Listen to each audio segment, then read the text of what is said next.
नमस्कार, स्वागत है आपका दैनिक राजस्थान में। चलिए देखते हैं राजस्थान की 15 फटाफट बड़ी खबरों को। जेपी में पहली सूची का आक्रोश पड़ा ठंडा, 1 to 1 कर गुस्से की आग को शांत कर रहे। राजस्थान विधानसभा चुनाव में बीजेपी की पहली सूची आने के बाद से शुरू आक्रोश फिलहाल ठंडा पड़ता जा रहा है। प्रदेश के प्रमुख नेताओं की मुलाकात के बाद स्थानीय नेता विरोध करने वालों से 1 to 1 कर गुस्से की आग को शांत कर रहे हैं। वहीं दूसरी ओर प्रत्याशी भी अपने स्तर पर मान मनोबल में जुट गए हैं। राजस्थान में सत्ता के इस महासंग्राम में बीजेपी ने चुनाव की घोषणा होने के साथ ही अपनी पहली सूची जारी कर दी है। पहली सूची जारी करने के साथ ही प्रत्याशियों का विरोध भी शुरू हो गया है। स्थानीय स्तर पर शुरू हुआ विरोध पार्टी के प्रदेश कार्यालय तक जा पहुंचा। हर दल की यूथ वोट बैंक पर नजर, बदल सकता है पार्टी की जीत हार का गणित। राजस्थान में 25 नवंबर को विधानसभा चुनाव के लिए मतदान होगा।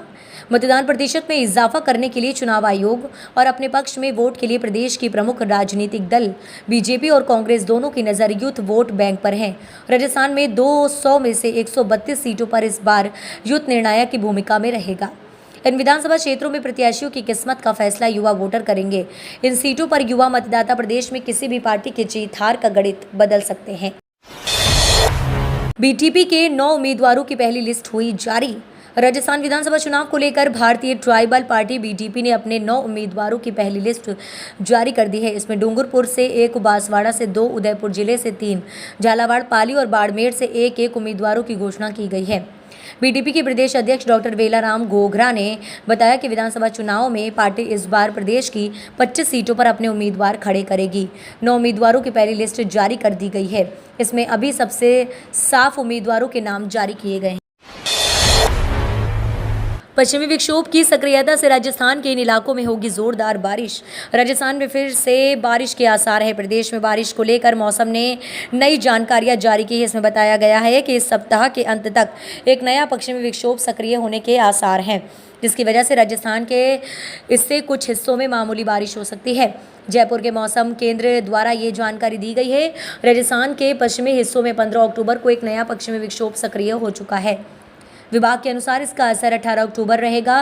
विभाग ने जानकारी दी है कि इसकी वजह से राजस्थान में अधिकांश हिस्सों में हल्की से मध्यम बारिश होने की संभावना है। खड़गे ने किया लाल डायरी का जिक्र, बीजेपी ने लब की बात। राजस्थान में चुनावी लड़ाई धीरे धीरे भ्रष्टाचार के मुद्दे पर केंद्रित होती नजर आ रही है। इस मसले को लेकर विपक्षी भाजपा लाल डायरी को एक हथियार के तौर पर इस्तेमाल कर रही है। एक बार फिर ये लाल डायरी चर्चा में है।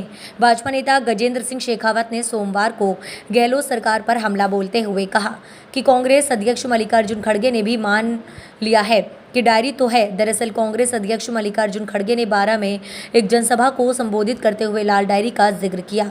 इसके बाद भाजपा ने ये बात फौरन लपक ली और गहलोत सरकार पर जोरदार हमला बोला। पीडीपी ने 9 सीटों पर प्रत्याशी किए घोषित।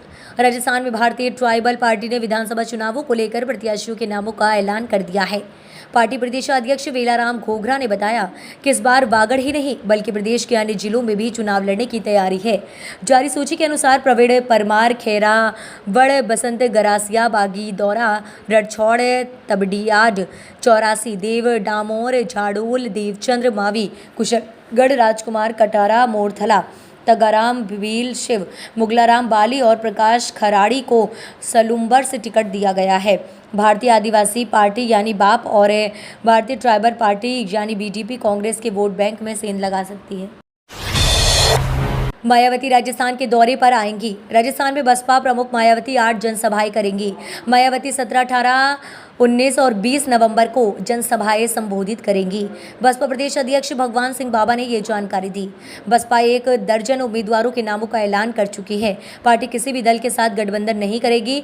भगवान सिंह बाबा ने बताया कि मायावती एक दिन में 2 जनसभाएं करेंगी।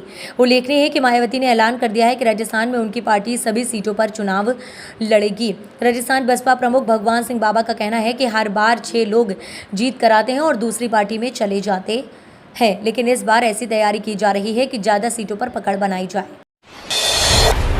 मतदान में आधी आबादी आगे, हर 5 साल में बढ़ रहा आंकड़ा। प्रदेश में विधानसभा चुनाव की रणभेरी बज चुकी है। ऐसे में सभी राजनीतिक दल पूरी तरह से मैदान में सक्रिय हो गए हैं। चुनाव में महिलाओं की भागीदारी को लेकर राजनीतिक दल भले ही दावे करते हों, लेकिन ये आंधी आबादी मतदान में किसी से पीछे नहीं है। जिले की 8 विधानसभा क्षेत्रों की बात करें तो आधी आबादी का मतदान प्रतिशत हर विधानसभा चुनाव में बढ़ा है। कांग्रेस की बैठक में प्रियंका गांधी की सभा में भीड़ जुटाने पर चर्चा। जिला कांग्रेस कमेटी की अध्यक्षता में सोमवार को बैठक आयोजित की गई। इसमें भारतीय राष्ट्रीय कांग्रेस की महासचिव प्रियंका गांधी के 20 अक्टूबर को आगमन की तैयारियों को लेकर चर्चा की गई। इस दौरान संभाग प्रभारी रमेश खंडेलवाल ने कहा कि सभी कार्यकर्ता एकजुट होकर सभा को सफल बनाएं और चुनाव में मजबूती से खड़े रहें। मंत्री ममता भूपेश ने कहा कि सभा में अधिक से अधिक संख्या में लोगों की उपस्थिति के प्रयास करने होंगे। खरगे का मोदी पर कड़ा हमला, कोटा में नड्डा देंगे जवाब।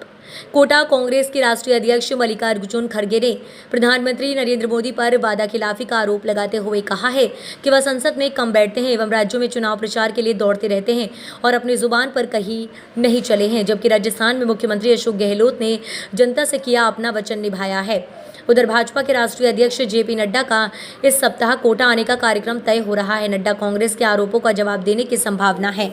नड्डा के सोमवार को ही कोटा आने का कार्यक्रम था, लेकिन दौरा निरस्त हो गया था। अब नए सिरे से दौरा तय हो रहा है। विधानसभा चुनाव 2023 18 से 21 अक्टूबर तक चलेगा प्रशिक्षण, गैर हाजिरी रहे तो खैर नहीं। विधानसभा आम चुनाव 2023 के लिए नियुक्त पीठासीन अधिकारी, मतदान अधिकारी प्रथम, द्वितीय एवं तृतीय का प्रथम प्रशिक्षण कार्यक्रम निर्धारित किया जा रहा है। जिला निर्वाचन अधिकारी आशीष गुप्ता ने बताया कि निर्धारित प्रशिक्षण कार्यक्रम के अनुसार पीठासीन अधिकारी एवं मतदान अधिकारी प्रथम क्रम संख्या 1 से 465 का प्रशिक्षण 18 अक्टूबर से प्रातः 8 बजे से सायं 5 बजे तक राजकीय पॉलिटेक्निक महाविद्यालय रामगढ़ रोड जैसलमेर में रखा गया है। उन्होंने बताया कि 19 अक्टूबर को पीठासीन अधिकारी एवं मतदान अधिकारी प्रथम क्रम संख्या 466 से 929 का तथा 20 अक्टूबर को मतदान अधिकारी द्वितीय एवं तृतीय क्रम संख्या 1 से 465 का प्रशिक्षण रखा गया है। विधानसभा चुनाव में भयभीत और भय पैदा करने वालों की तलाश रही पुलिस। विधानसभा चुनाव में भयभीत होकर वोट नहीं डालने वाले परिवार और आमजन में भय पैदा कर रहा मतदान प्रभावित करने वाले लोगों की तलाश की जा रही है।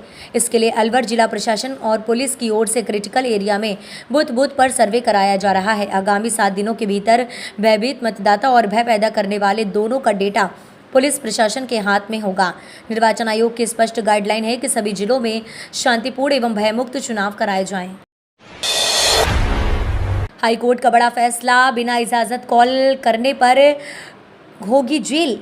अब मोबाइल फ़ोन रिकॉर्डिंग करना भारी पड़ सकता है। अगर आप दूसरे पक्ष की मर्जी के बगैर फ़ोन रिकॉर्डिंग करते हैं तो ये आईटी एक्ट की फ़ोन रिकॉर्डिंग करते हैं। ये आईटी एक्ट की धारा 72 के तहत अपराध है।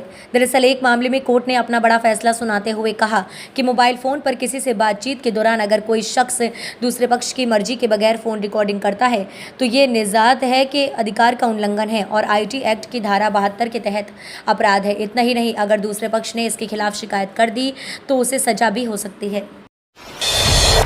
त्योहारों से पहले तोहफा, सितंबर में भी शून्य से नीचे रही थोक महंगाई। देश में थोक महंगाई दर लगातार छठे महीने शून्य से कम रही है।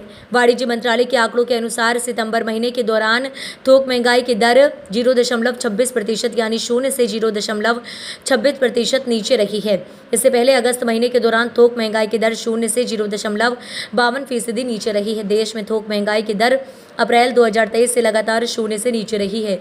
इससे लोगों को त्योहारों के दौरान थोड़ी राहत मिलने की उम्मीद है।